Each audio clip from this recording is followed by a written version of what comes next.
हनुमान् श्रीपदो वायुपुत्रो रुद्रो नघोजरः अमृत्यवीरवीरश्च ग्रामवासो जनाश्रयः धनदो निर्गुणः शूरो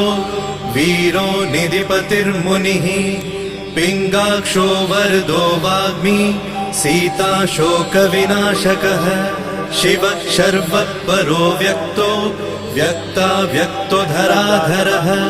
पिङ्गकेशः पिङ्गरोमा श्रुतिगम्यः सनातनः अनादिर्भगवान् देवो विश्वहेतुर्जनाश्रयः आरोग्यकर्ता विश्वेशो विश्वनाथो हरीश्वरः भर्गो रामो रामभक्तः कल्याणप्रकृतिस्थिरः विश्वम्भरो विश्वमूर्तिर्